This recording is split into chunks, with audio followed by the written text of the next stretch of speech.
Halo semuanya, perkenalkan nama saya Aiko Graciela Pangesti, nomor absen 3 dari kelas 10G, dan teman saya. Abdul Qodir Jailani, absen 1.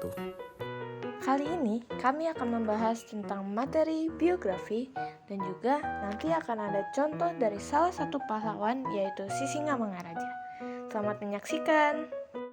Biografi merupakan sebuah tulisan berisi penjelasan tentang kisah dan berbagai keterangan dari seseorang atau disebut juga riwayat hidup. Nah, biografi memiliki ciri-ciri. Yang pertama, berisikan fakta yang berdasarkan dengan pengalaman hidup tokoh tersebut. Kedua, disajikan dalam bentuk narasi. Yang ketiga, menceritakan peristiwa penting yang dialami sang tokoh sehingga dapat dijadikan teladan oleh pembacanya. Yang keempat, dapat ditulis dalam bentuk fiksi maupun non-fiksi. Dan yang terakhir, pola pengembangan teks biografi biasanya bersifat kronologis. Jenis-jenis biografi. Yang pertama, biografi menurut sisi penulis. Jadi, biografi menurut sisi penulis sepenuhnya berisi pandangan penulis terhadap tokoh yang diceritakan. Teks ini terbagi menjadi dua macam, yakni autobiografi dan biografi. Yang kedua, biografi menurut isi. Biografi menurut isi terbagi menjadi dua, yakni biografi tentang perjalanan hidup tokoh dan biografi tentang karir dari tokoh tersebut.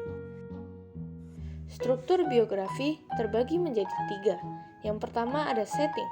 Dalam setting berisi latar belakang tokoh yang akan diceritakan.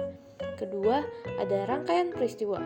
Di dalam rangkaian peristiwa tertulis peristiwa yang dialami tokoh yang mampu mengikat pembaca lebih dalam lagi. Dan yang terakhir, reorientasi yang berisi simpulan tentang peristiwa yang terjadi dalam hidup tokoh. Sisingamangaraja ke-12 lahir pada 18 Februari tahun 1845 di Bakara, Tapanuli Utara. Ia merupakan penerus ayahnya yaitu Sisingamangaraja ke-11 yang wafat pada tahun 1876. Sisingamangaraja memiliki nama asli yakni Patuan Besar Ompu Pulau Batu. Gelar Sisingamangaraja sendiri digunakan oleh dinasti keluarga Marga Sinambela yang berarti Raja Singa Agung.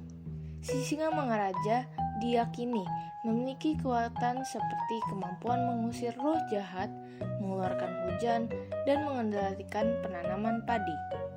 Sisingamangaraja ke-12 mengarahkan pasukannya menyerang pos-pos Belanda, tetapi mereka mengalami kegagalan. Perjuangan mereka tidak hanya sampai di situ.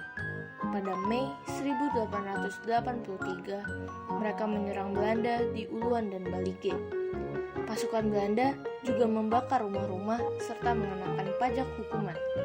Pada 1904, pasukan Belanda menyerang Tanah Gayo dan daerah Danau Toba untuk mematahkan perlawanan Batak atas penjajahan Belanda.